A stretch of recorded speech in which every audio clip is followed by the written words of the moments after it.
13ویں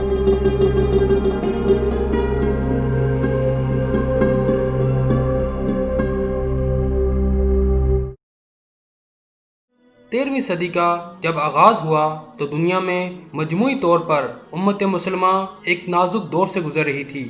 اسی اثناء میں دنیا کے نقشے پر ایک نئی سلطنت ابھرنا شروع ہوئی۔ چنگیز خان کی قیادت میں منگولیا سے تعلق رکھنے والی ایک خونخوار فوج نے جب اپنی سلطنت کی توسیع کے لیے دوسرے علاقوں پر جلغار کی تو وہ ایک طرف مشرقی یورپ سے بڑھتے ہوئے وسطی یورپ تک پہنچے تو دوسری طرف سائبیریا، برِ صغیر، چین اور خطہ فارس تک اپنی طاقت کا لوہا منوانے میں جلد کامیاب ہوئے۔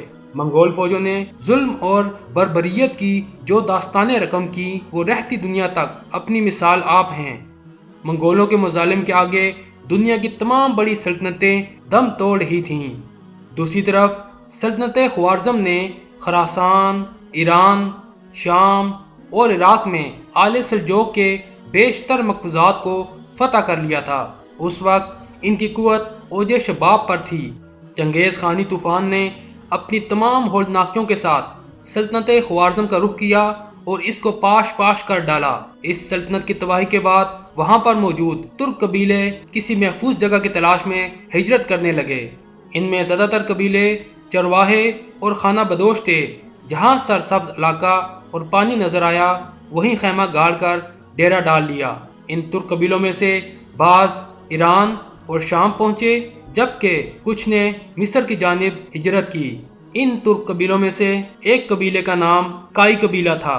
کائی قبیلہ باقی قبیلوں سے کچھ بڑا اور طاقتور تھا۔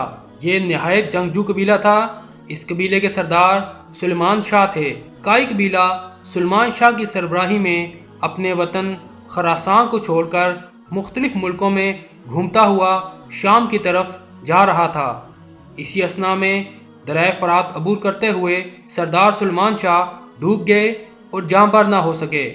سلیمان شاہ کے 4 بیٹے تھے: سنگر تکین، گندوغدو، ارطغرل اور دوندار۔ سلیمان شاہ کی وفات کے بعد کائی قبیلہ منتشر ہو گیا۔ سنگر تکین اور گندوغدو اپنے اہل خانہ اور بہت سے ساتھیوں کے ہمراہ اہلت چلے گئے۔ جو لوگ بچ گئے انہوں نے ارطغرل غازی کو اپنی شجاعت اور بہادری کی وجہ سے کائی قبیلے کا سردار چن لیا۔ ارطغرل غازی نہایت بہادر، نڈر اور جنگجو شخصیت کے حامل تھے۔ آپ اپنے قبیلے کا دفاع کرنا خوب جانتے تھے، لہٰذا آپ اپنے چھوٹے بھائی دوندار اور تقریباً 420 گھرانوں پر مشتمل لوگوں کے ہمراہ ایشیا کوچک کی طرف روانہ ہوئے اور سلجوقی سلطنت میں داخل ہو گئے۔ سلجوقی سلطنت کے اس وقت کے حکمران سلطان علاؤ الدین کیقوباد اول تھے، جو اپنے عدل و انصاف کی وجہ سے بہت شہرت رکھتے تھے۔ ارطغرل غازی جب اپنے قبیلے کے ہمراہ سلطان علاؤ الدین کے زیر سایہ پناہ لینے کے لیے پایا تخت کونیا کی طرف جا رہے تھے تو راستے میں انقرہ کے قریب ارطغرل غازی کو 2 فوجیں مصروف جنگ نظر آئیں۔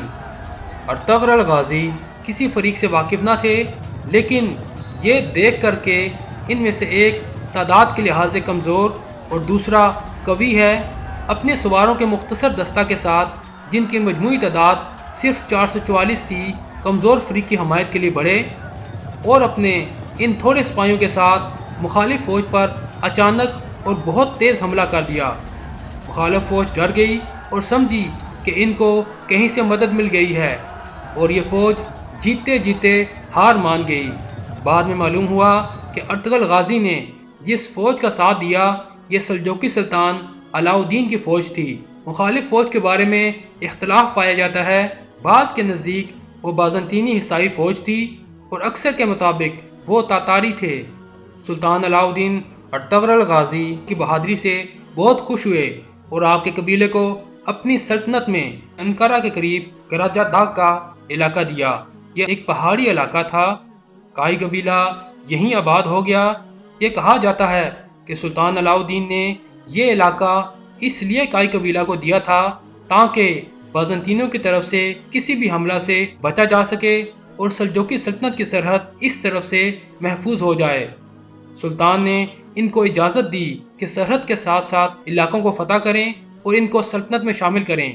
یہ علاقہ بازنطینی حصہ سلطنت کے بالکل ساتھ جڑا ہوا تھا۔ ارطغرل غازی نے کچھ ہی عرصہ میں اپنی شجاعت اور بہادری کا سکہ بٹھا دیا۔ کچھ عرصہ بعد ارطغرل غازی کو سلطان کی طرف سے سوغوت شہر بھی دے دیا گیا۔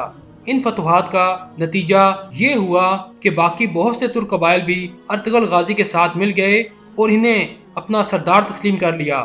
اس طرح ارطغرل غازی کی قوت روز بروز بڑھتی گئی اور ان کا اقتدار گرد و پیش کے علاقوں میں قائم ہونے لگا۔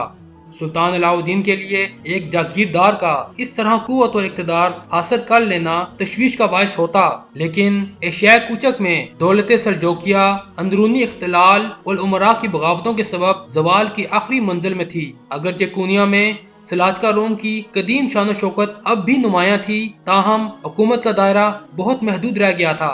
ایک طرف تاتاریوں نے کئی علاقوں پر قبضہ کر لیا تھا تو دوسری طرف عیسائیوں نے قدیم بازنطینی صوبوں کے اکثر حصے واپس لے لیے تھے۔ اس کے علاوہ متعدد سلجوقی سرداروں نے خود مختار حکومتیں قائم کر لی تھیں۔ سرحدی علاقوں میں جنگ کا سلسلہ عموماً جاری رہتا تھا اور تاتاری حملوں کا خطرہ کبھی دور نہیں ہوتا تھا۔ ایسی حالت میں ارطغرل جیسے دلیر سردار اور نائب کی فتوحات سے علاء الدین کو بجائے تشویش کے ایک گونا اطمینان نصیب ہوا اور اس نے ارطغرل غازی کو مزید انعامات عطا کیے۔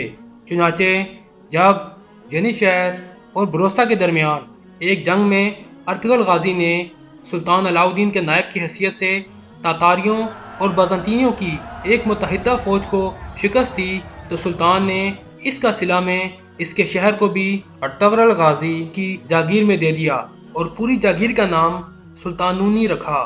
نیز ارطغرل غازی کو اپنے ہراول دستے کا سپہ سالار مقرر کیا۔ اس وسیع علاقے میں بکثرت چراگاہوں اور زرخیز زمینوں کے علاوہ متعدد قلعے بھی تھے، لیکن سلطانونی کے اکثر حصوں پر خود سر امیروں کا قبضہ تھا اور اس جاگیر پر اپنا تسلط قائم کرنے کے لیے ارطغرل غازی اور ان کے بعد ان کے بیٹے عثمان غازی کو مدتوں جنگ کرنی پڑی۔ 1281 اور بعض کے نزدیک 1288 میں ارطغرل غازی نے 90 سال کی عمر میں انتقال کیا۔ ارطغرل غازی کی زوجہ حلیمہ خاتون سلجوقی شہزادے غیاث الدین مسعود ثانی کی بیٹی تھیں۔ حلیمہ خاتون کے بطن سے ارطغرل غازی کے 3 بیٹے گندوس، سافجے اور عثمان پیدا ہوئے۔ ارطغرل غازی کی وفات کے بعد آپ کے جانشین آپ کے سب سے چھوٹے بیٹے عثمان غازی تھے۔ عثمان غازی بھی اپنے والد کی طرح پکے مسلمان، بہادر اور حوصلہ مند تھے۔ انہوں نے بھی فتوحات کا سلسلہ جاری رکھا۔ 1299 میں سلجوقی سلطنت بالکل ختم ہو گئی۔ عثمان غازی نے اپنی تمام مفتوح علاقوں میں اپنی خود مختار حکومت کا اعلان کر دیا۔ یوں سلجوقی سلطنت سے علیحدہ عثمانی سلطنت قائم ہوئی اور دنیا کے نقشے پر عثمانی سلطنت کا سورج طلوع ہوا، جو تقریباً 650 سال تک چمکتا رہا اور جس کی وسعت 3 براعظموں میں 2 کروڑ کلومیٹر تک پہنچی۔ اس عظیم سلطنت کے ہر ایک سلطان کی لازوال داستان تاریخی حقائق کے ساتھ اگر آپ جاننا چاہتے ہیں تو ہمارے چینل اسلامی اقدار میں موجود معلوماتی ویڈیو سے مستفید ہو سکتے ہیں۔ ارطغرل غازی کو سوغوت میں دفن کیا گیا۔ آپ کے بیٹے عثمان غازی نے وہاں ایک مسجد بھی تعمیر کروائی۔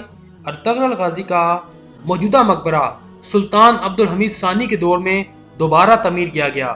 1998 میں ترکمانستان کے دارالحکومت اشک آباد میں آپ کے اعزاز میں ارطغرل غازی مسجد تعمیر کی گئی۔ سبسکرائب کیجئے اسلامی اقدار کو اور بیل آئیکن کو دبائیے تاکہ رہتے رہیں آپ باخبر اسلامی اقدار سے۔